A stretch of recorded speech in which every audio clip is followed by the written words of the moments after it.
Welcome to Secrets from the Saddle podcast. I'm Sylvie, your host, fellow cyclist, bike club founder, cycling coach, bike race junkie, just truly super passionate about cycling. My journey with cycling started 20 years ago when I opened a spin studio, started a women's race team, and founded a women's only cycling club called Cycle Fit Chicks. I'm super thrilled to reveal all aspects that make the world of cycling operate.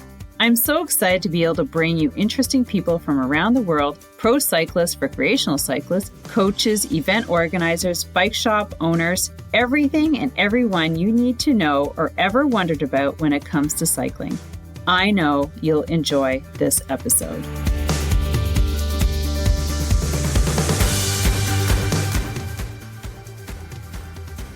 This podcast episode is sponsored by Shopify Queen Sarah Jensel of Jensel & Co.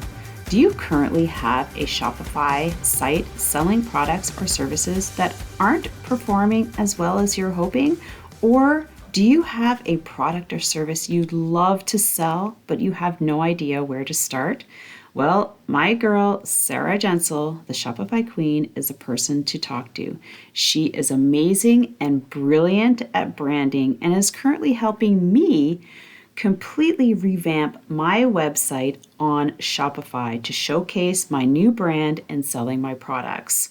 So if this sounds like something you've been looking for, please reach out to her on IG at Sarah Jensel, that's Jansel. Leave her the code Sylvie, that's Sylvie, and she will add you to her free Shopify Facebook group, where she coaches weekly on Shopify strategies and has tons of content to help you in your Shopify journey to building your online business. So don't forget, DM her on Instagram at Sarah Jensel, Jansel, and leave her the code Sylvie. She'll reach out and add you to her community. Thank you very much and have an amazing day and enjoy the episode. All right, welcome back to another episode of Secrets from the Saddle, All Things Cycling podcast with your host, Sylvie Daou. And I am so excited. I've been waiting for this interview for a long time. I reached out to Nathan and Guarra. If you want to do it with the rolls, you can do it. That's okay. Guarra. Overseas, they seem to say Guarra for some reason. Guarra. Okay. But Guarra. Guarra. There you go. I got it. Guarra. Nathan Guarra. And if you know Nathan, he is a dad, gamer, and a cyclist turned ZWIFT broadcaster. Otherwise better known as the unofficial voice of ZWIFT. So that's where I learned about him. No matter where you are, and here's a little bit of background, but we're going to get right into his full background. But no matter when you ride, you will see the regular faces on ZWIFT. And number one ranked US cycling mountain bike pro, Nathan Guarra, is probably one of them. Guarra is one of the early beta testers and has the distinction of logging more than 24,000 kilometers on ZWIFT. Oh my God. I wonder, is that in 1 year? That's like I think we could go back. I think right now we're at over 100K actually. Wow. So Nathan, just a little background before I bring Nathan out. So I got into ZWIFT racing with the women's team Aonian, and he is one of the commentators for the women's series. And one of the premier series, not the one I'm in, the category A girls are in. But I got to listen to him as some of our teammates were racing. So that's where I invited him in, because I was super curious about the whole world on ZWIFT. I've interviewed some of my teammates, but we're bringing Nathan in to tell us about the commentating world and give us a little bit of background on himself. Welcome Nathan to the podcast. Hey, thanks, Sylvie. I really appreciate it. This seems like a lot of fun. Tons of energy here. I definitely see why you're a part of Aonian, or Aonian's a part of you. I'm not sure which way that goes, but there's a ton of awesome energy going on here. Loving it. You know, I did I did feel it when I joined, and that's certainly one of the things that I was looking for. Not to mention the massive organization that's in that group, and I'm sure, like, you know, the girls. And but let's get into my first question is always how you got into cycling and how did it lead you to mountain biking to Swift commentating? Like, I Yeah, want the to hear story it about all. how it got to streaming, maybe we'll get to there, maybe. But Yeah.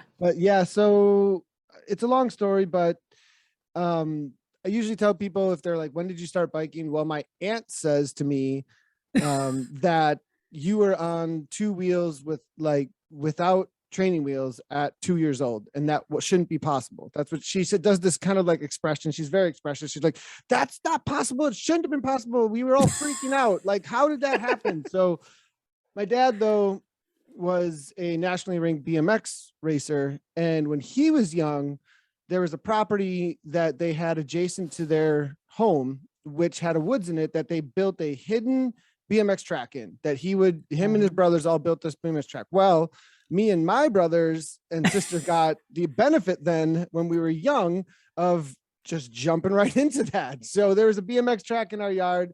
The time that I did spend with dad, my parents were divorced. So the time I did spend with dad, a lot of that was then going on that bike track or riding BMX bikes, wherever it might be. And then from there, like when I was solo with mom and the oldest child, a boy who is extremely independent and kind of rebellious, I just take off on my bike. I just be like, bye. And like, I just go off on my BMX bike. And when I was a little younger, before rebellion, I'd like go and like try and ride to dad's house because I wanted to go hang out with dad on the BMX bike. But so that's kind of where the biking started. Was I was just like, you know, in a single parent family home where I had a bike. Right. And it was a cool bike. It was a cool BMX bike that my dad had got through, I think, like sponsorship or something or whatever. And he had handed it down to me. And I thought it was the coolest thing in the world. Everybody thought that my GT with redline flight cranks was the coolest freaking bike on the neighborhood. Right. So that's kind of where that all started. There was a break in the middle of all that with a lot of drugs, a lot of using Flight for Life, like halfway houses, all the way until I was about 16, 17-ish.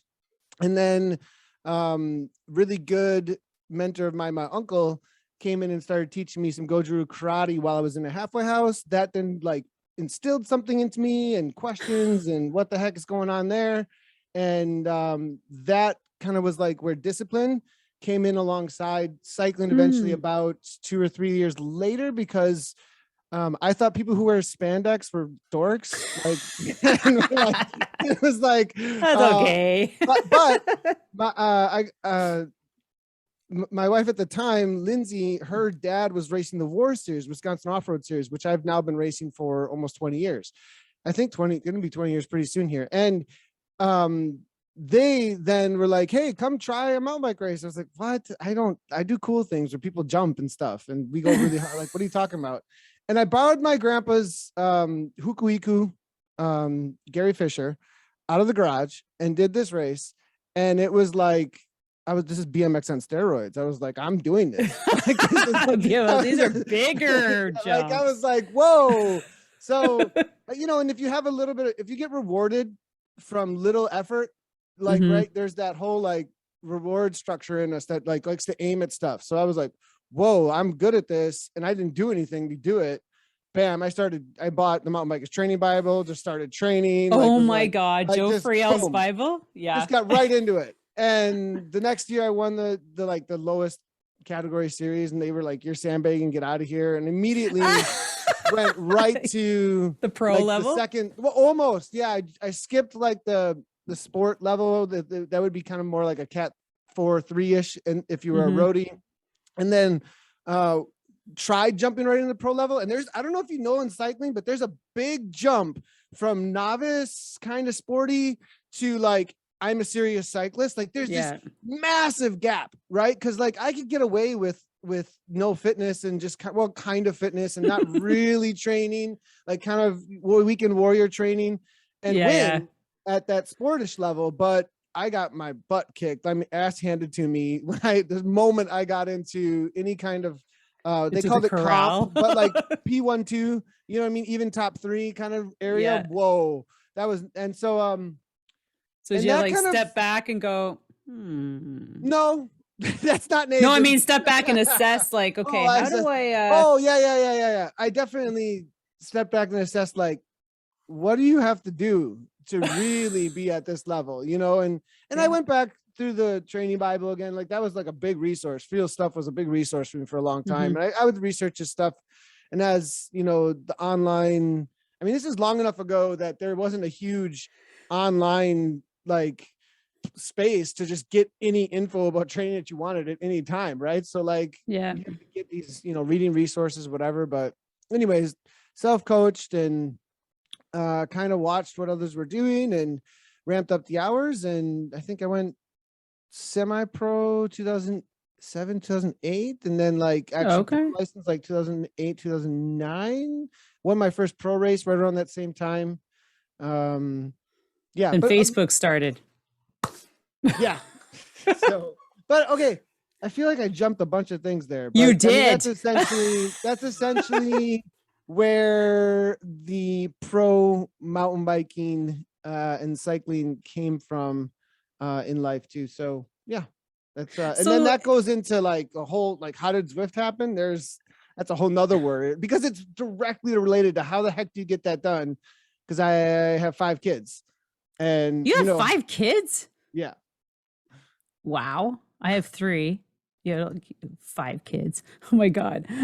Okay, well, yeah. So you hit pro level in 2000, you say about 2009? Like, I could go back and look, but it's that I started school and at the same time got a pro license. And it was like, how are we going to do this? But I started coaching as well off of all that I'd learned and the results I started getting. But yeah, right around then. And that was the same year that Kyle was born, my 3rd kid. My oldest son. And to get it done, this is always a story that's told. It's breast milk and bikes. So like oh God. Lindsay would pump the breast milk and put it in the freezer, and I would go downstairs and she'd go to sleep, and either she would get Kyle to sleep, or if he was fussy, I would finally get him to sleep. And then I would go downstairs and jump on the bike, and I had the old Cyclops yellow power meter. Yeah, I had that long time ago too. Yeah, with the Cyclops power tap. I think I bought that secondhand from a friend. I actually raced her husband, Makdane Novak, and Kate. I bought it from Kate. If they ever listen, maybe they'll know. The people might know them. They're big in the Midwest scene. But and I would go downstairs with the power tap and start like, okay, I need my base, hold 200, whatever it is. And at that time I was like probably 190 to 210 watts for 5 hours straight, go. Right. And that would be like 8 or 9 p.m. at night. And I'd have the baby monitor next to me, and I needed something to do with my mind. So I would play Dota, or at that time I was really into World of Warcraft and would raid in like, I literally was in the #1 raiding guild in World of Warcraft because I could spend 5 hours on the bike and play at the same time with these guys. And I was like the #1 ranked paladin, and that's not going to mean anything to anyone in this whole world, but I was the like most geared out, best bike. Like if you were compared to ZWIFT, it would be like the Tim Searle of my server, right? Like the most stuff you could possibly get out of like earning things in the game I had, because I was also with this top guild that would help me with it. But anyways, like, and I'd have the baby monitor there. And then when the baby monitor would go off about 2 hours in or 2.5 hours in, we'd take a break because there was like a break in the raid. I would go get the breast milk, heat it up, get Kyle, get him to go back to sleep. All right, I'm back, guys. And here we go. So, okay. So Nathan, was your setup like a desk setup? Like, so you're sitting on your bike, pushing out 200 watts while you're playing this game, right? Yeah. Oh, it's a laptop. God. It's a gaming laptop. I still have the gaming laptop. Yeah. So you're sitting, really nice sitting on your, well, you're like, we built a like what size were they? I don't know. They're probably like 2 feet by like, I don't know, 1.5 inches or so, or like pretty sturdy boards all Yeah, across, yeah. and Uh-huh. those held Mm-hmm. those went So high you enough just to pull be it over your pull it over my handlebars, right? handlebars and then Yeah. put the laptop on top. Now, I didn't like figure out a whole lot about I figured out actually over a lot of failure. I figured out a lot of ways to negotiate all of that. Right.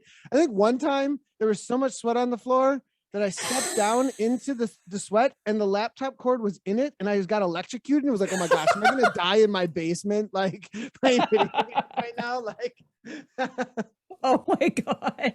So, because I've tried that while working, and I'm telling you, I could not like pump out like 200 watts and keep focused at the same time. That's probably why you were so so good at your game, because you're so focused, because you're working out at the same time.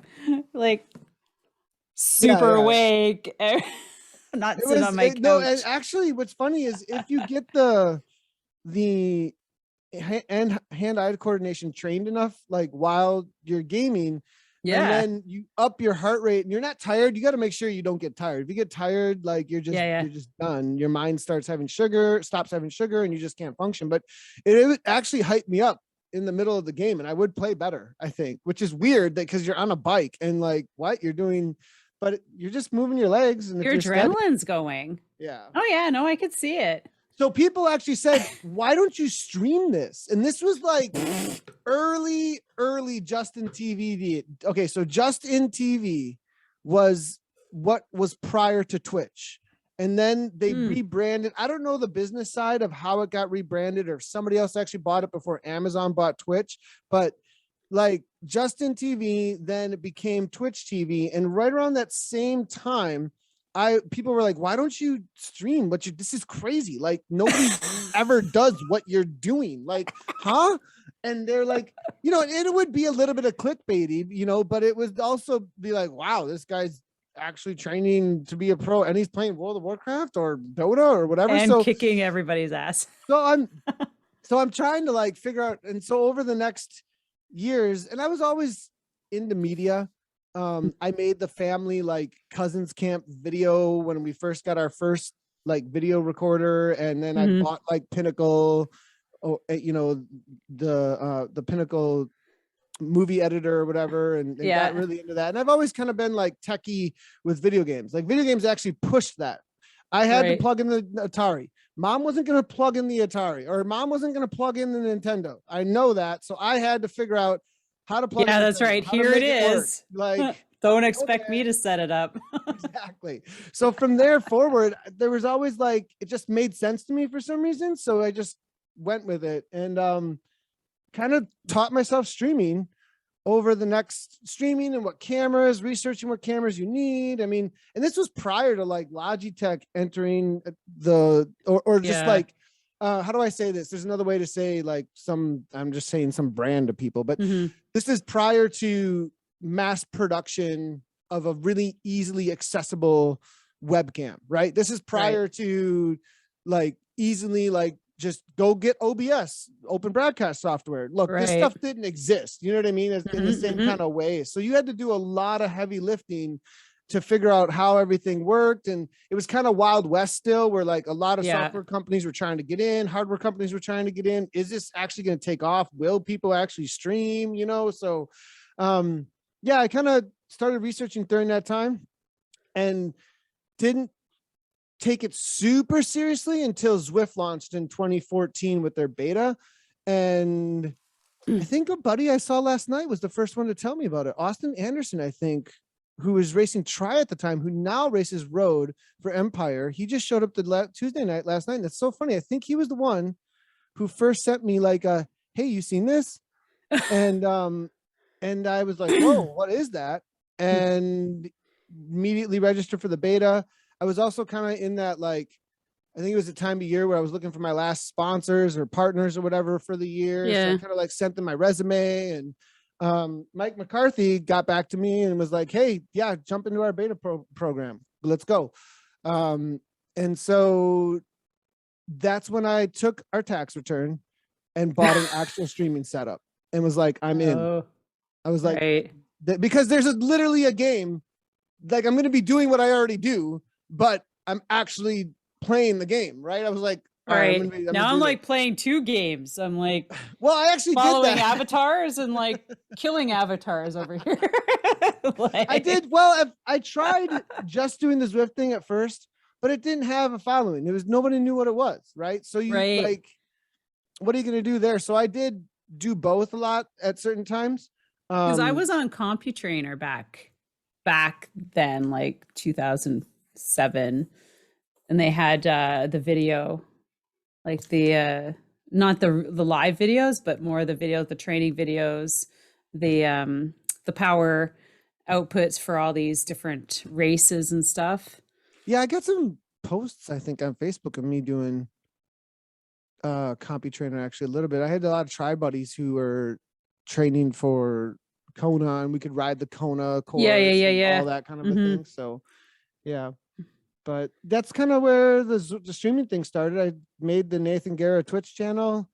I started trying to promote my racing there and my training. I was like, the idea was I'm going to show my training in as a dad of 5 who's also running. At the time I was running Vision Cycling, we were supporting a ton of juniors. It was all about making cycling a household sport. Didn't realize I was trying to recreate the wheel because NICA already existed, but I was doing pretty much along the same sides, like lines of like, how do you make a household sport a tradition? Well, you get it into the youth, you get mentors around them on a weekly basis of sacrifice, boom, it becomes a tradition. Like, so I was really frustrated that I was making barely any money. I'm ranked number 1 in the nation, while Aaron Rodgers for the Packers is ranked number 1 and he makes millions. And I'm like, what's the problem? I know here? this is strange, right? Like, well, so my degree is in religious studies, and I figured out exactly why it isn't strange. I like learned that, and that's why I launched Vision. So there was like, that's like a project out of my degree. So now we're jumping all over the place, but there's a lot that kind of comes. Okay, so can we go back to the youth group that you were that you created? The Vision. So this is So okay. that's a youth cycling program. It was so here's how it worked. So it was tiered. This is a really cool idea, and I'm just giving away IP right now. Okay. Yeah, I want to hear it because this is something I'm interested in. But here's the thing: if people do this, everybody's happy. Okay, so if you do this, everybody's happy, and it supports local. It grows. So if you are a local team and you can get relationships with manufacturers, right? And those manufacturers then get give a cool deal to your local team, but at the same time, you don't cut out the local bike shop, right? Like you run it all through the local bike shop still. Yeah. Right. And then the local bike shop gets their cut, the manufacturer get their cut, but they like lower it down for you a little bit, kind of give it to maybe a distributor pricing. So they're still making what they need to make. Everybody stays happy, because one of the main problems within the cycling world when it comes to all of this team support kind of thing is everybody's making everybody mad, trying to cut somebody out of the chain, but you got to keep things local or else your bike shops just go away, and it's not good for the bike shop, right? So what I figured out was like, look, if we brand these teams Vision, but it's the all spoked up Vision, which is a team or not a team, a shop out of Illinois. It's the Wheel and Sprocket Vision. It's the Broken Spoke Vision. And they are already usually bringing in the manufacturers that you're working with, right? We were sponsored by Raceface, Industry 9. We were sponsored by Power Bar, Schwalbe. Like we had these brands then that, it wasn't like you were usually fighting too much with the floor. I mean, well, Track and Specialized might be not too happy with us. Maybe they should work with us then, but like, because we're down a notch. Well, we're talking to the ones who are like right below them usually, because Track and Specialized already own the floor. So it's like, they don't like, why do we got to work with you? And so we're kind of like, we're a little bit of the rebel forces here, right? So like, I like rebel forces. Well, I like Track and Specialized too. I ride for Specialized. Oh no, I have a Specialized as well. I'm just speaking truth though. This is just the truth, I think, right? So, so all that background information there about the industry to say, then you have a membership fee to be a part of that team, and a large part of that then goes to support the promising youth around each one of these shops in that region. So you are then collecting with support out of that region around local bike shops, the who is who of the community of juniors, specifically aimed at juniors. But guess what? Their families race, their friends race, and they all get the club deal. They're still getting something cool out of this, right? You pay a few $100 a year, and boom, you get you save literally thousands of dollars immediately for your little membership fee. So it's not like they're not getting anything, they're just giving charity. It's like, no, you're definitely getting something out of this. And then some of your money's also going to the junior development. And then we have a pro team that's kind of like the flagship that shows it off, right? So me and Basil Gavishelli, who is the national champion and raced on the World Cup level, we were like the pros. We also supported some women pros coming up, but at that point it was like, are we going to go all in and make this my forever thing? Or all of a sudden it was like the Zwift thing started, and it was like we were right on that edge. And I saw what Nike was doing, and literally I just went to the Nike summit at Trek and just started a Nike team, because it was like, you guys are already doing this and I don't want to run this business. It was scaling to a point at which I would have had to give my entire everything to it. And it was like, or start hiring people or find some investment, because this wasn't going to happen without investment. So I could just focus. And so, anyways, so that's when there was kind of like this tipping point for Vision, but that's where Vision started. Just so everybody knows. That's now really Vision interesting. is a full-time esports thing. We have well, not full-time. I don't think anybody, but it's like an esports team now in Zwift. And it was one of the first ever jerseys in Zwift. So if you wear a Vision kit in game, you know where that came from. So. I know, like these jerseys in game. So now, that kind of went to the wayside, or you made your decision, right? 2017 up. It was still running strong until about 2017. And then family stuff, a split in family always kind of like take a back seat, chill out. So went through divorce 2017, 2018, right around that time. And so I took a break from racing, figure out what's happening with family, kind of a thing, and like make sure everybody settles in. And then it was like, do I want to keep racing? And of course I kept on doing the Zwift thing and all that kind of stuff. So it was kind of like a lot of decision points came in. And I also 2017, Lindsay got a really bad concussion while racing. And I was like, ooh, she can't race. I'm not going to race. Does that make sense? So it was like, and that's also part of why I was like, well, if I'm not going and doing this, or not even going to be at the races, can I keep Vision going? And does it make sense to keep Vision going with what had happened with this concussion situation? So so that's kind of like, and we had to figure things out over the next year, obviously. And then after we split in 2018. So there was a lot going on in the background there. Yeah. Concussions can set you back a long time. And then, so you basically need to take over everything. So is that where then Zwift kind of came into play in 2015? It's funny, like when I started streaming, within 6 months I started. So what's funny is like, well, nobody who's listening can see this, but this is what I was watching yesterday.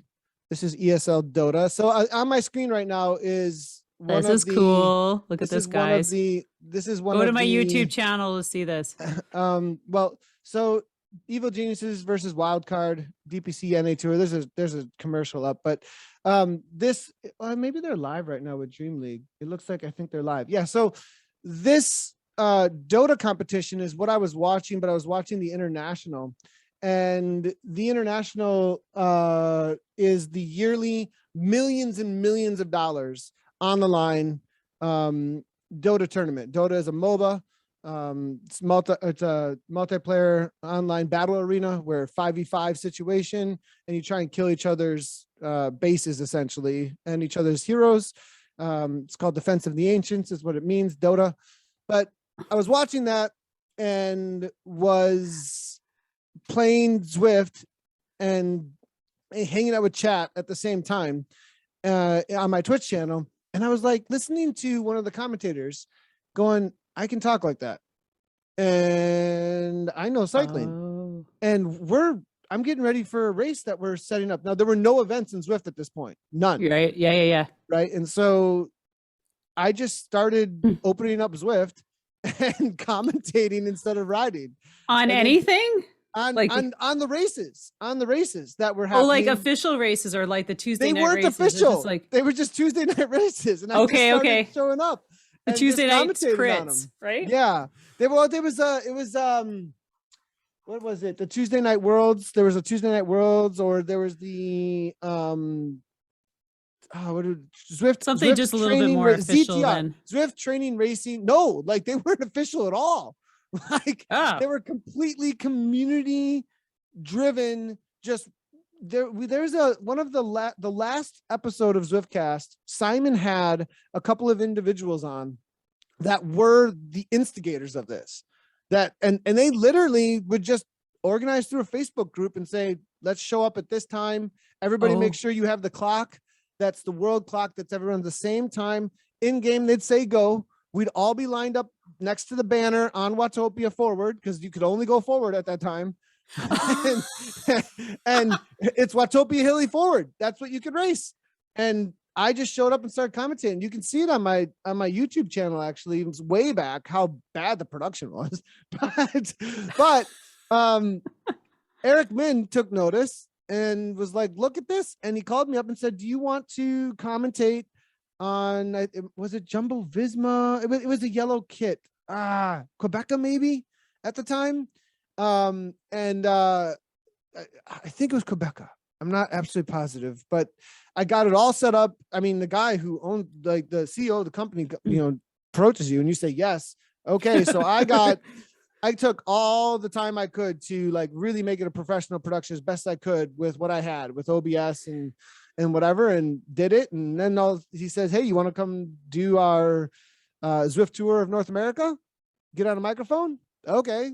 Start doing that. And from there, like from 2015, I've just been in this awesome partnership. We made it official to get me off of my Twitch channel because the community was showing up to the Nathan Guarra Twitch channel, right? To watch all of the broadcasting. And my goal at that time, I'm not thinking that I'm going to be like a contractor with Zwift. I'm just thinking they're going to keep paying me here and there for these things that I'm doing for them with the Zwift tour of North America, or maybe one-off projects that are streaming. Cool.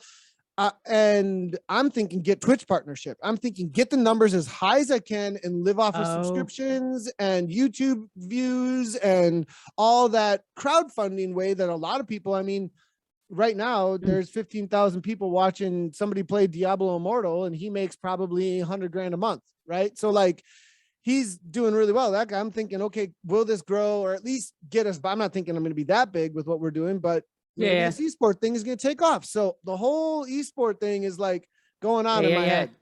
And so, and then they're like, well, we don't really want our community showing up at the Nathan Guarra channel. like that shouldn't be our hub for all this. So that's when we launched ZWIFT Community Live. And like, we signed a contract saying you can use the Zwift brand and you're going to produce content for the Zwift main page. So early on, prior to Zwift having their own productions, actually the guy who ran and helped develop all of Zwift productions was working for me at ZCL for a really long time and came up through watching the Nathan Guarra Zwift channel, actually. Like there's so much development out of this space actually that happened that there's just no, you got to tell the story to even know how this all grew, kind of a thing. So, so then we launched ZCL, and from there it was like, go. And then slowly you start, part of my job was then identifying in the community, who's doing what and what's worth talking about. And so from there, we started supporting different series that community leaders were putting on for racing events. Zwift started doing their own series and esports stuff. We were working with CVR as well for a really long time, with Frank Garcia and that whole crew, and they were putting on a bunch of live events, our first live event in Roanoke. And then we went to Roanoke. Oh my God. then we went to Las Vegas.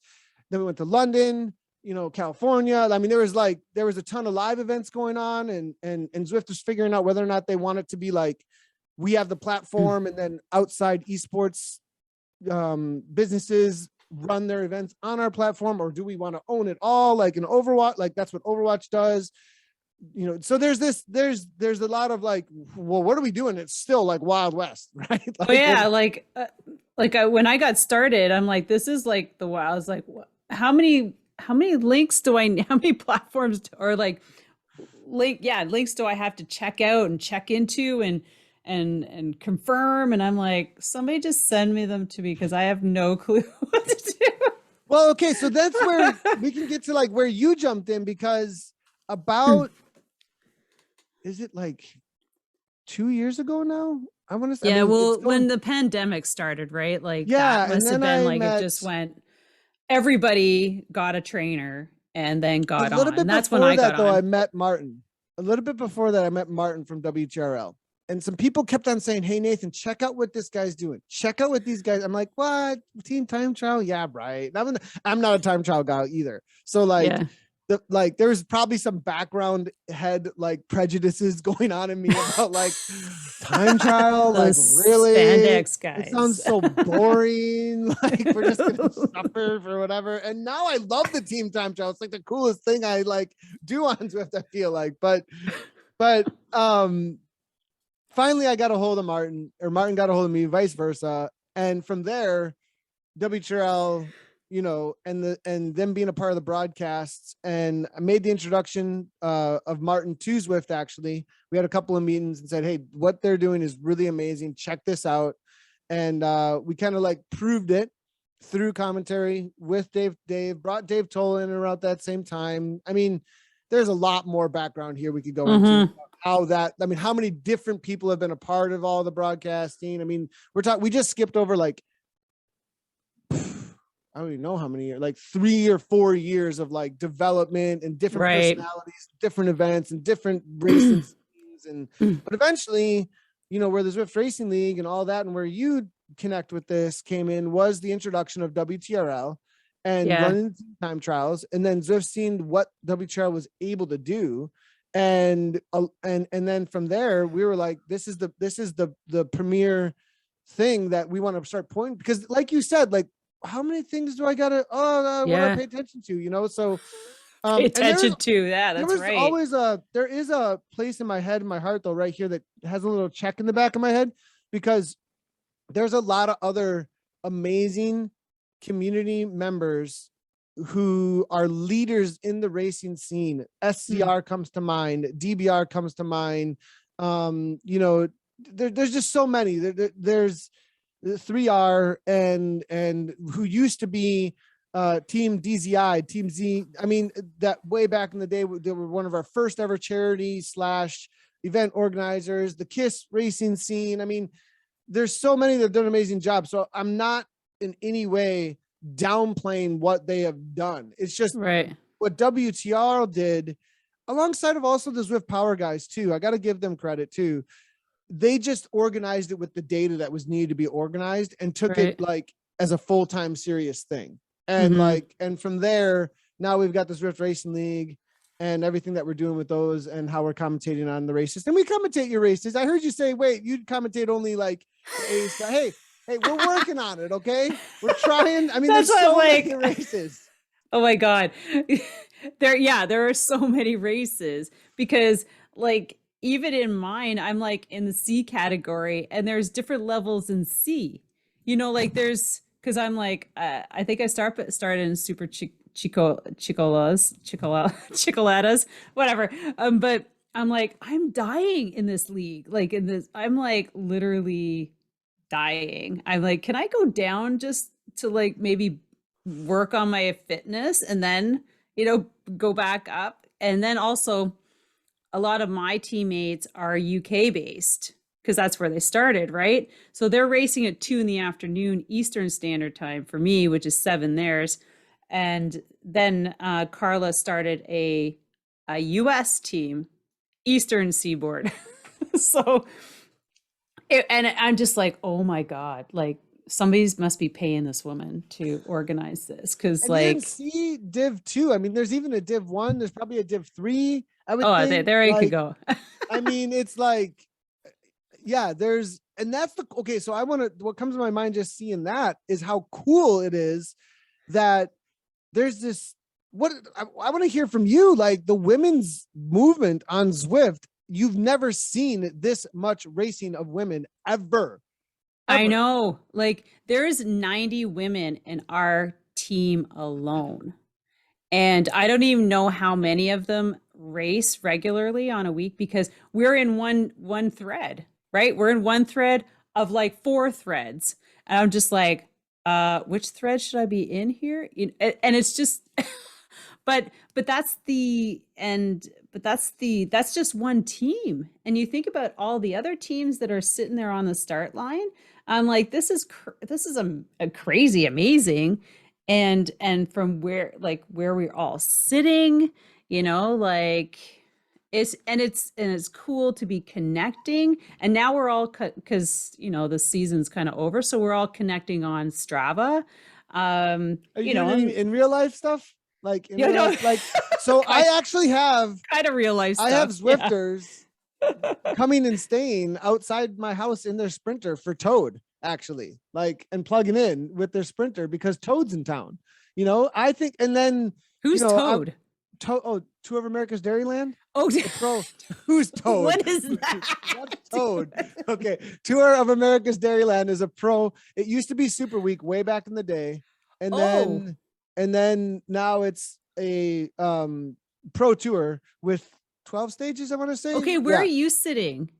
In the States? In Wisconsin. Yeah, so I'm in Wisconsin, right between Milwaukee and Madison and Oconomowoc. So Milwaukee, Madison, Highway 94, literally the city that's like right in the middle of Milwaukee and Madison on Highway 94. Okay. Yeah. So there's a tour there. Okay, I have never heard of that. Yeah, Tour of America's Dairyland. It's it's pretty top tier. I mean, like last year I raced some Legion boys in that. Project Echelon will have a full squad here. Butcher Box was here last year. I mean, there was a lot of top road pro teams that had shown up as well. Like tons of them. People coming out of Canada. People were coming out of Costa Rica. Oh, wow. There's UCI points up for grabs, and I believe there are. I'm pretty sure it's UCI level. I'm not positive. See, I have a Cat 2 license. I could have a Cat 1 license, or if I really wanted to go for it, I probably could go pro on the road, but that's a whole different story. Commitment. Yeah, that's a whole different level of commitment. You talk about pain.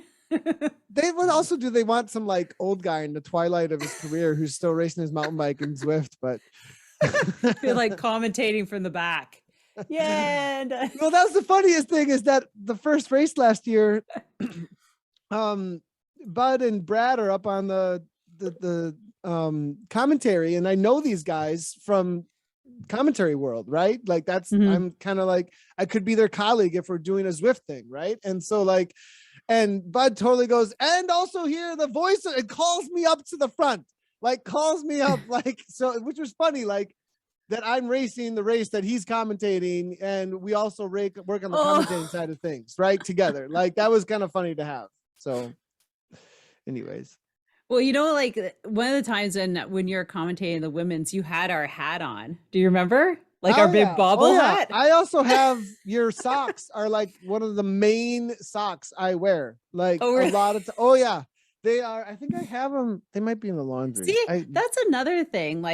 There's a whole kit outside the internal kit that you could be wearing. And I'm just like, these girls have it going on. I'm like, wow. So are we actually going to be on YouTube? Is there a YouTube of this? Is that actually happening? Yes, this goes on to YouTube as well. I probably should have I didn't know I was going to be my face was going to be on this. This is all color keyed. I know. I noticed your bike in the background there. I'm like, oh, so okay. I was like, oh, he's got the black backdrop. Cool. I mean, you want to see, we could go way back and there's all kinds of stuff. This is a little joke thing I made with talk about the Kiss Crit series. Here's my kid and him doing a funny thing with the old school Kiss Crit series stuff. Oh, geez, that's cute. Yeah, this is like 2017, I want to Okay, say. are you on OBS right now? No, well, OBS is pushing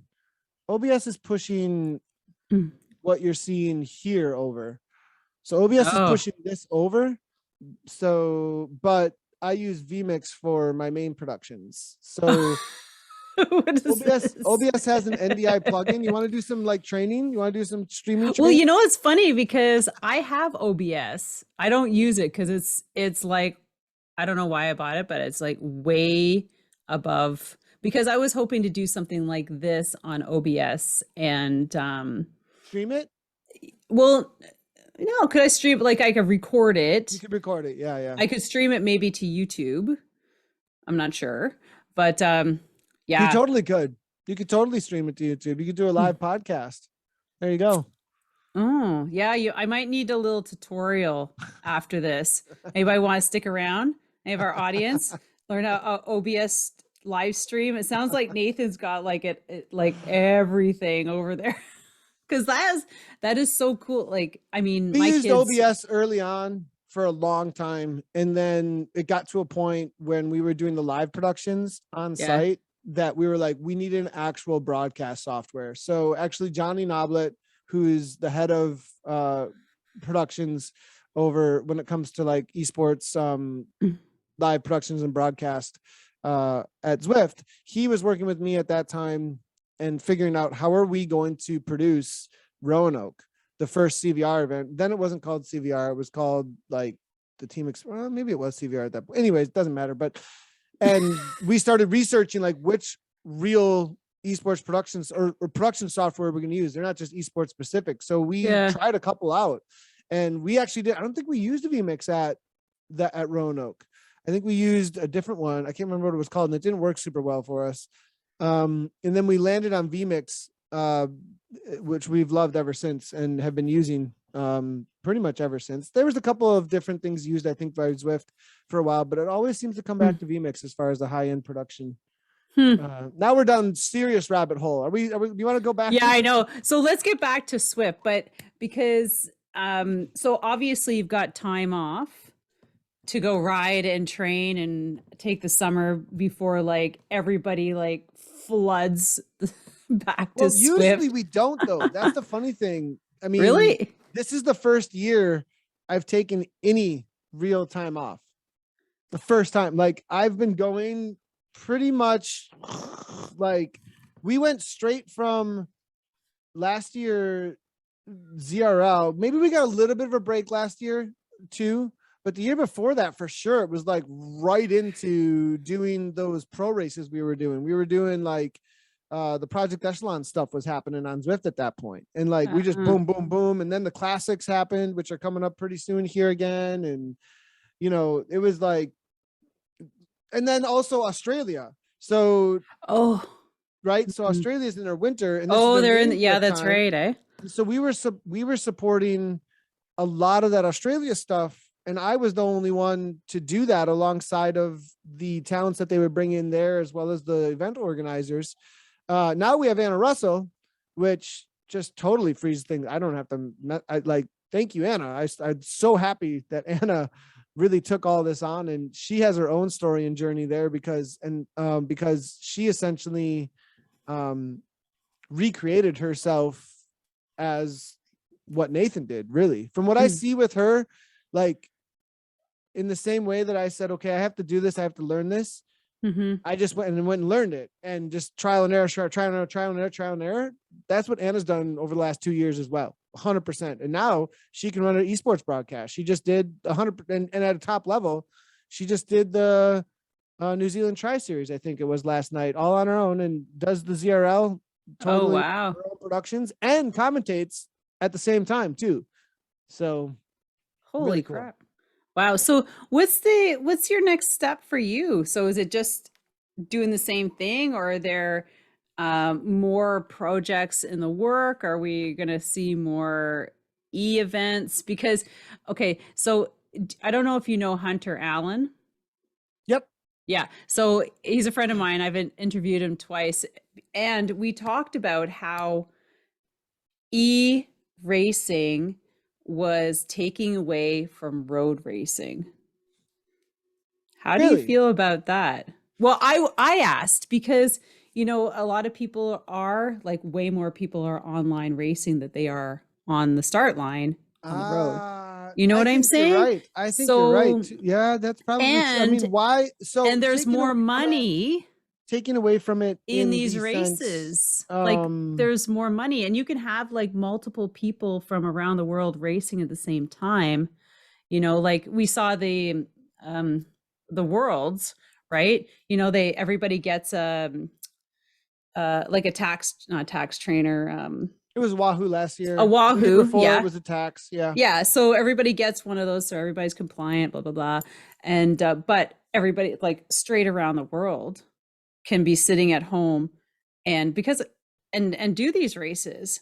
So how is it impact? Like I don't know about you or do you see this, but how do you feel that it's impacting the actual sport? I mean, it's great people are on bikes, but the sport, the outside sport. Yeah. So this conversation, Hmm. um, Has come up. oh, from the get-go. From Yeah. the get-go. And Because I'll answer Hunter it the was one same of way. the Prior to the sports, prior to the sport of cycling being a thing, right? Because mhm. my goal was to make the same way I wanted Vision to create a household sport for mountain biking. I Yeah. was like, well, just transfer that over into esport. And I did, and we did that. And now it's a thing, right? And so my friend Tyler Gauthier, who was from the UP, he looked at what I was doing for 5 hours and was like, you're insane. What are you doing? Like, what the heck? And this was prior to Zwift. And I'll answer you the same exact way I answered him because it's the root of your question. What's your expectation of what cycling is? That's all it comes down to. Why is your expectation of what pedaling is? Why is that only in a, I mean, I understand beauty. I'm not like, but that's a different conversation. Okay. You like, that's Are a you red talking flag. like outside adventure Okay. as in And beauty? that's a different conversation than what your Okay. expectation of cycling is. So if you want to, I'm getting into this, my philosophy degree now. Let's get down to nuts and bolts here. Let's get down What are to we it. talking to? And what are we talking about? Like, if your expectation of cycling is adventure, okay, that's your expectation of cycling. But I don't think that defines cycling at its absolute root. And at its absolute root, when it comes to a sport, you're pedaling. You're pedaling a bike. Does it mean that there has to be movement involved? Well, there's movement in the game and you're pushing something there. But prior to there being a game, people were looking at a wall, or they're looking at someone, or they're looking at someone in a peloton saying, go, go, go, go. You know what I mean? With some Yeah. music. And that's cycling for them. So like, and then from pedaling, you get sport. Okay, what's your expectation of sport? And so like, you want to try and define your terms and make an argument about what it is. Well, show up from the root. And the root is you're pedaling and you're Yeah. working hard pedaling, right? And then what are we going to do with that? And like, how are we going to compare it? And if we want to make comparisons, well, we can do it with a line, a scratched line on a road somewhere, scratch race, or or I can do it with some comparison of avatars pushing each other, right? Like there's, and so my whole thing there, and the way I thought about it to make myself do it was I reevaluated my psyche about like, why is my expectation is that I'm moving outside? I don't like, what is the purpose here? And my purpose was to be fast. That was my purpose. So I needed to fulfill my purpose. And it had nothing to do with whether or not I was moving outside. Now that might make me enjoy it more if that's my expectation for what I'm showing up for. But now it's like, I just enjoy hanging out with the people and pushing each other on the virtual platform. And I got no problem whatsoever with that. And with the amount of growth, the lack of injury, the safety factor, the new people who would never put their foot over a bike and ride outside because it scares the crap out of them. Yeah. Dude, there's nothing but positive here. And oh, I know. So, I know. And I totally get that. And there's, you know, there's lots of places that you probably would never want to ride your bike ever. But what I was saying is that the actual sport, Yeah, not the yeah, recreational sport, the yeah, yeah. building of the sport of cycling. And I don't know, but So what's your so definition of there's that? What is e-sport, but that? then Yeah. So there's go tell me gravel. what your definition is of that. Like, Well, what I is the don't know, sport? because when you think about cycling and building the sport, like from, like you say, like the junior level, right? We need juniors to go up into, semi pro, like the whole level, so that you still have like pro Work their way teams. through. Yeah, work their Yeah, way through to the top. same with females, right? So if you have an esport pro level growing online, which do you think it's taking away from, growing the sport, to the Olympic level? 'Cause you know what I mean? It's always about the Olympics, but keeping it outside. Um, do you, like, I don't know if it's, now that I think about it, I don't know if it's being affected because cycling as a sport is kind of morphing into gravel. People are going that competitive route, right, too. So it's like there's now So it's how do we make sure the sport it grows yeah, and and stays yeah, and as a keeps thing, right? growing, Yeah, yeah, right? yeah. Yeah. And like um that there's multiple facets to that. Yeah, I know. I only see the virtual world though Hmm. as a benefit to as one part of Yeah, that puzzle. And I do not see it as taken away from the puzzle. I see it though as definitely I I see wouldn't it say as that adding to it now yeah, that it I've adds been to it. through it for a season. But I understand like one part of the puzzle might be like, whoa, hey, my ship's not rising and yours is. Like what the heck? You know? Hmm. So I think if that analogy works there, the waters are rising through this one piece of the puzzle being thrown in there, but that piece is like really making things unstable for the road scene maybe or this scene or this whatever it might Hmm. they're like different parts of and getting a little bit more of a rise it seems like out of it. And I understand that. For the sport overall, I think it's amazing. Maybe Yeah. a couple of places that need to figure out how to serve or entertain or I mean, this is a supply demand issue in some ways I too. It's know. like, are you Yeah. interesting? If you're not interesting, why are you going to try and force us to be interested? Like, what the heck? Yeah. Well, yeah, I know. And when I talked to Hunter like a couple years ago, there was that question because Swift was just making its way onto the scene for a lot of us. Like there was a lot of people who had been on it, but it was a very small group opposed to what it is now. Like even in my cycling club, the majority of the women who are sitting on trainers compared to like say 3 years ago is exponential. But I don't see that. I see it for a lot of us as a benefit to increasing our fitness for the spring. And maybe it is taking some of us to competition, and increasing our fitness there. So, um, I what comes to my mind right now, I mean, I yeah, have two friends that wouldn't be doing probably the Tour America's Dairyland series unless they were a part of the Zwift community yeah. though. Like Well, yeah, then there's that, right? and maybe there's some germination that happened here that now is like, oh, people are going to connect through the more connected people get, and especially I think the pandemic probably put a halt on a lot of this, but Yeah. I think the more once it gets nice out, people are maybe not on Zwift quite as Hmm. much, and boom, they're connecting in real life at real life events. I mean, I think there's little pods of people all over the world who have met themselves or met each other and are Yeah. now doing in real life events throughout this summer. And I think that'll only grow Yeah. through Zwift being a more social platform more and more over the next few years. Yeah, I know. I think you're right on that because I have connected to a lot of people through that, then moves to Facebook, then moves to events, and you just come across and you get to meet a lot more people face to face. So, what is your next step for you? Next step. What I need something more to do? Is No, that I what know, you're but saying? okay, like there's got to be something exciting coming down the pipeline for next year. Like, So Oh, you're going to be commentating the D category. That's awesome. Not right. Well, no, like that actually. Okay, so you want to talk about next step for ZCL and like where we want to no, diversify? but like, That's one thing. like, We but do want to you, diversify. what are you doing? No, I'm just What am I what are you doing? doing? So Yeah. ZCL is definitely the main push right now on the work front, and I think telling more stories out of the community. One of our goals this year is to talk to people like you.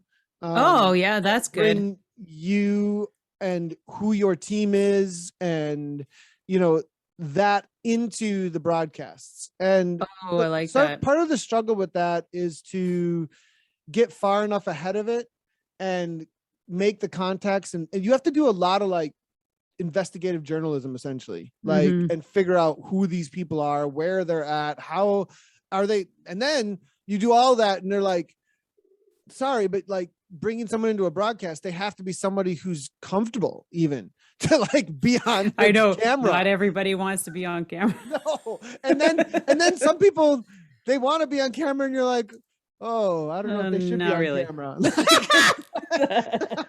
Like, no, not like, oh, you know what I mean? Like, it's okay, this is interview's not going the way we thought it was going to go at all, right? So there's a lot of footwork that goes into bringing people into a broadcast live. And, as we got out of Wild West, because we used to just bring anybody. Like anybody. It was just, you're like, okay, we're done. Thanks. The old school OPS days, like there'd be people wearing who knows what, like chickens on their head, like I remember Lewis Dinsdale was the funniest guy ever, man, from the KISS racing scene way back. But he came in with like the weirdest costume on and like chicken on his head, something or other, and just was being silly throughout the whole race, kind of a thing. And that was a ton of fun. But like, you never know what's going to show up if you don't do some vetting, right? You got to do a little bit of vetting. So I don't want the chicken outfit. You can maybe play the unicorn or like. So that definitely is a part of our focus. Don't you think that would be just like a whole little fun side thing? Oh yeah, no, we want lots of fun side things. We definitely want fun side things, and those are great. That was a fun example, but if you kind of like get on the other end of that, things not quite as fun. So that's a focus with ZCL. I'm racing really hard right now. I saw. I said at the beginning of the broadcast, I kind of just been playing a lot on the bike until this last 2 weeks.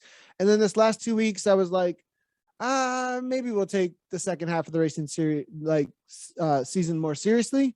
So I was actually in Germany for a week, got back, and like, all right, raced the last Wars race. I actually had a good result. I think I was in it for the win until a crash. And I was playing around. I actually have it on 360 camera. I could show it to you here, right here. But geez. All queued up. I think I can queue it up pretty quickly here.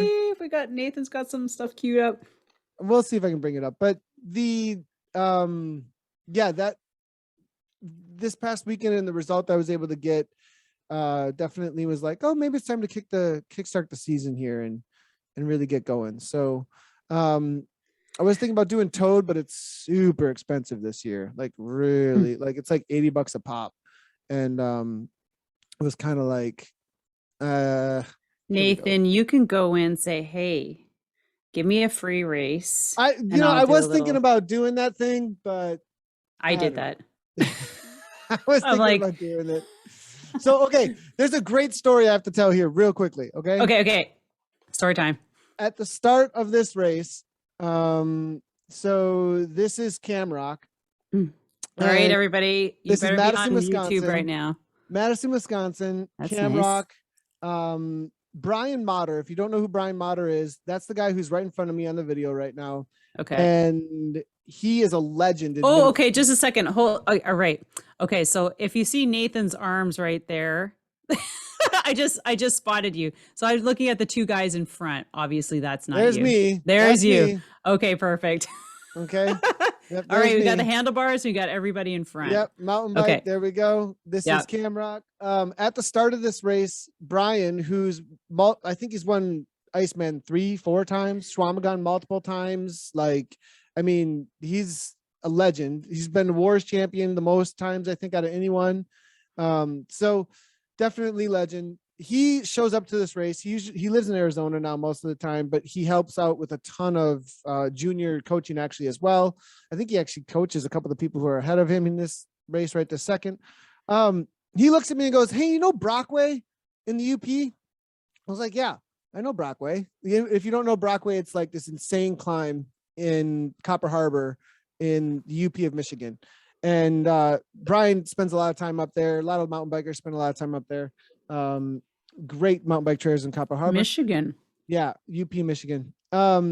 So he is like, "I have this awesome poster, this amazing poster, Nathan. And it says on it, 'No sleep till Brockway.' No sleep till Brockway." Do you know the reference? Does anybody know the reference? I don't. Oh man. Well, I'll show you the poster. Here is the poster. Is it like till you hit the top of this hill? So this is the poster he was talking about. No Okay. sleep till. No sleep till Brockway. Well, at the start line, he's telling me about this and he goes, "Nathan, what's on right now?" No Sleep Till Brooklyn was playing across the, okay, which is a Beastie Boys song. It's going off. And he's like, "It's a sign. It's a sign." I know you're all like, "Where's this going? Where's this going?" Well, I then am like laughing about that. I was like, and he always does this at start lines. I swear. Oh, Brian no! always does this. Distracted you. He does something and like it's always a fun little thing or whatever. And he makes a joke and it comes up during the race somehow. Well, I'm joking because I'm like feeling pretty good right now. And I'm like sitting on the back. I'm like, this doesn't feel that hard, but I know Ben is at the front going stupid hard, Ben Senkrick. And so I make a little joke, but I say it wrong. And I say, "No stop till Brockway right here." And I make this joke, left-hand turn. Right here is where I say, literally right here, I say, "No stop till Brockway," as a joke to him. And boom, exactly at the same time. Like, and I'm like, are you kidding me? I literally just said the thing that he said was a sign and boom, I'm on the ground. Like, are you kidding me? If you're not watching on YouTube, this is me crashing into the bushes. 30-second gap immediately opens up. That looked like a pretty good fall. Oh yeah, actually. it was full on over the bars, right? Yeah. Cycle cross it back on the bike and close it And down. away you go. I close the gap down and freaking I close the gap down. And the moment I get back, it's like 3 climbs after this. And Ben just went full gas over the top of the last climb and I went totally nuclear. And that was my race. If you have to close down a 30-second gap and then go at the pace of the front of the race 3 times over the top of a climb, it's like it goes to show you like every little match matters. And that was my race right there. I actually brought back I think 40 seconds in the last lap after I recovered, but it was too late. That was nuclear. Yeah, full nuclear. Boom, done. Like dinner. I'll just go home.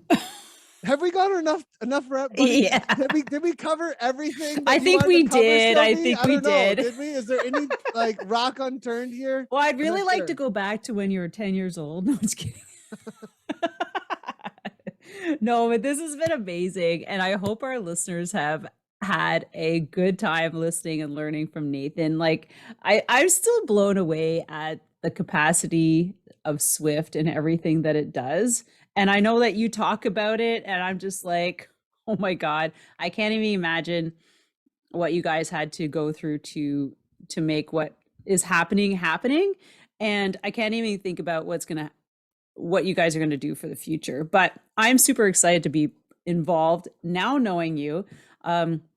I know maybe you'll be commentating on one of my races. I'll have to like really that seems like pay attention. Maybe we need to have you as a guest on ZCL and then bring me on. And then it'll be a segue into, well, who is this team she's riding for? Who are the Super Chicas? Like that's totally something we got to do. Yeah.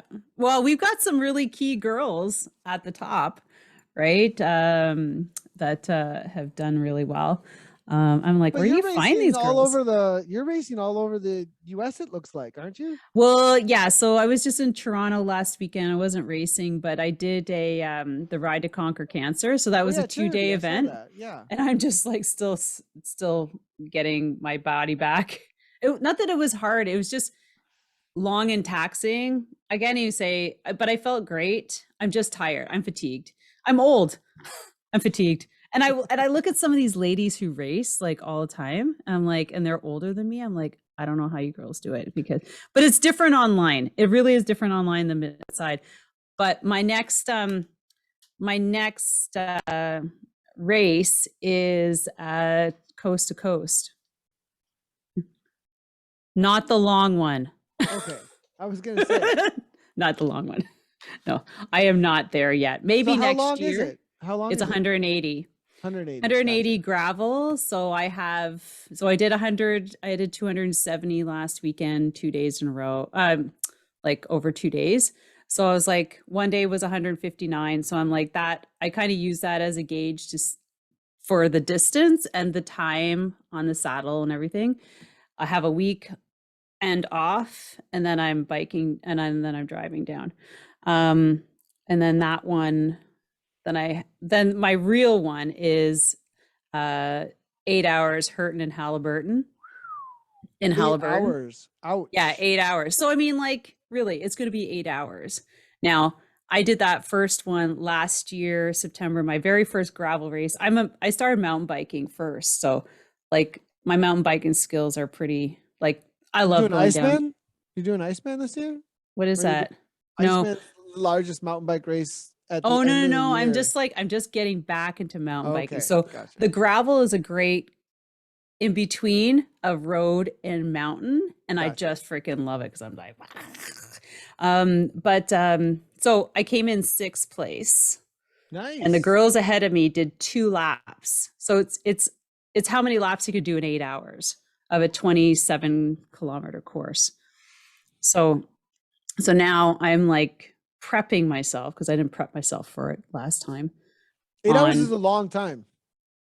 I used to do adventure racing, like 12 hours, 36 hours, 10 days. So I'm like, being out there on the bike for 8 hours is like not very long. No big deal. And I came in, I changed my clothes, I chowed down on some stuff. I was gone in 10 minutes. So it's all about the transition. And like you said, it's about the expectation of what you're going in to achieve for that event. I had no expectations, but when I see that I'm doing well, those expectations heighten very high. Like they just go like, and then I don't stop until I finish. But yeah. So that's kind of like my season. And then next year I'm looking at Unbound and Leadville, like higher level, like American races that look really cool and fun and fucking hard as hell. But yeah, that's fun. Kind of I think there's a lot of movement around all those. Yeah, Nathan, so stages. Yeah, I need to get out. I'm thinking about those same events as well, and whether or not to. I feel like you said, what's next? It's like I've been racing the War Series for a long time, and I like it. I love it, and the Midwest scene and Toad and staying in the Midwest because it's close to family too. Like being here, being dad is a high priority, obviously. Yep. But how old are your kids, by the way? One turned 18 yesterday and had her graduation party over the weekend. Yep. 15, 12, 10, and 8. So, but the 3 youngest are boys, and it gets crazy. Oh yeah. Yeah. So lots of biking, skate parks. Are they into football? No, my kids are definitely after dad. So that's good. It makes it easier. But, I mean, I'm a hockey player. Oh God, you're lucky you didn't go hockey.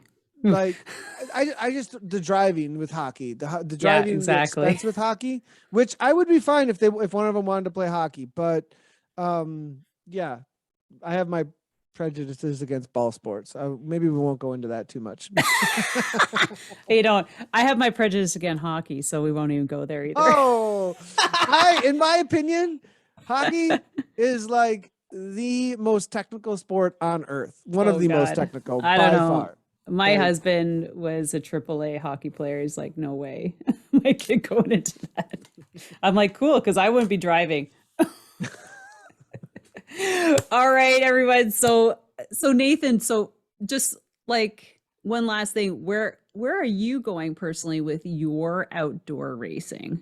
Like, Yeah, I know you're getting so back into it. It feels awesome, giving you ideas. Like, yeah, so for yeah, sure, for the rest of the season, I'll be at the War Series. We'll be traveling. We're looking to see what to do internationally over the winter, maybe in some more southern, in the southern hemisphere. Next year, I as want a to try and family, like traveling into races or for yourself. um maybe both. That's up and like bringing kids along to explore internationally Yeah. would be really cool. Only Hmm. older kids probably. That would be part of the goal there as well. But yeah, and then the Triple Crown, Or to Shore, Schwamgun, Iceman. So that's the Midwest Triple Crown of mountain biking. Okay. That's usually on my radar. Hmm. Winning those is kind of like legend status. So Right. some Okay. ways. So and then I don't know, should I get into the gravel scene? We'll see. That would be a lot of people say I should. Mm, And we'll I see. think you I would really like to like do it. it. The main reason I'd want to do it is at this point, until I probably get there and love it, is to connect with the community because so many Hmm. people in the community of Zwift are a part of that whole scene. Yeah. So and to have Dave commentating on some of this stuff, like would be because he's at these things, that would be amazing. And then I'm in the race. I mean, that'd be super cool too. Well, yeah, those things, I mean, I've just been looking at it as well, and I'm in a really big women's gravel group on Facebook, and they're just like everywhere. And and so it is appealing. It was one of those draws that, eventually you have to give in, but eventually it doesn't have to be now. So so with that, everyone, I hope you guys really enjoyed this, and please share it with your friends. Don't forget to, where can people find you, Nathan, like now? Yeah, Zwift Community Like, Live is the main place that you can find me for all things Zwift commentating. What you said, next steps as well. Well, we're kind of going back to our roots and growing the Twitch community as best as we possibly okay. can too. So the That is something I've twitch.tv. never looked at. I've Yeah, so heard it a Twitch. lot. Yeah, so I mean, if anybody wants to find me, if you're on YouTube right now, you can find me really easily. It's also on my Zwift Power profile, but the link to my Twitch channel is just twitch.tv/Nathan Guarra. And Oh, I look do at that, everyone. all of my racing here on this channel. So you can see past videos and everything for all of my racing on here. So I think I Cool. do I'm gonna go highlights off of check here, you out. etc.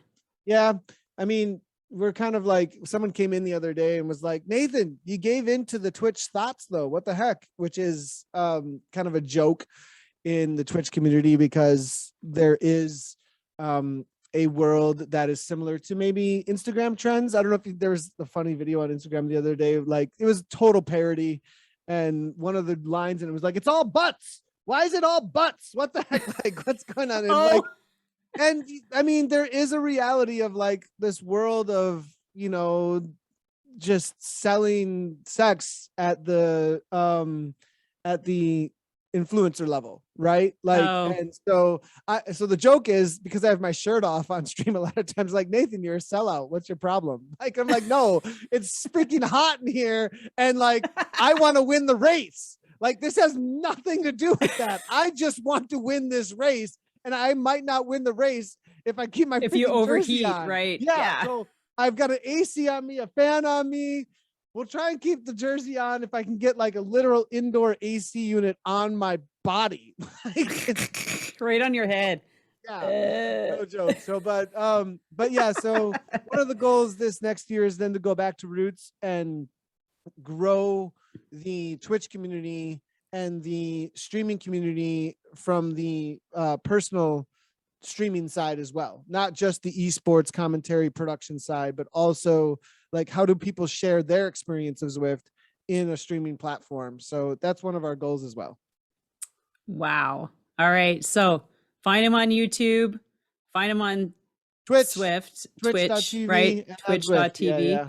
and Swift. All right. Well, thanks everyone. Thanks to our listeners. Don't forget to follow the podcast on Instagram, Secrets from the Saddle podcast, and join our newsletter so you don't miss amazing interviews like this and also cycling news. And thank you so much, Nathan. I am so happy that we finally connected because I'm like, hey, you available? You available? But so thanks so much. And I look forward to seeing you online this winter, and I'll be watching you race all summer long. Thanks. Appreciate it, Sylvie. Thanks, everybody. All right. Good Take chat. care. Bye. Oh my God, friends. How amazing was that? Talking to Nathan Guarra. But he is like, I don't know about you, getting a feel for his personality and just the way he is. I'm still totally confused about ZWIFT, but oh my God, the background that we got from him. So with that, I hope you enjoyed that episode. And if you aren't on ZWIFT, it is an absolutely great platform to use as a training tool for your progress during the summer. Anyways, share this episode. It was so much fun talking to Nathan. What a character. I'm so grateful that I was able to get him on the podcast for you guys. And with that, have an amazing day. And don't forget to share this episode. Take care, guys.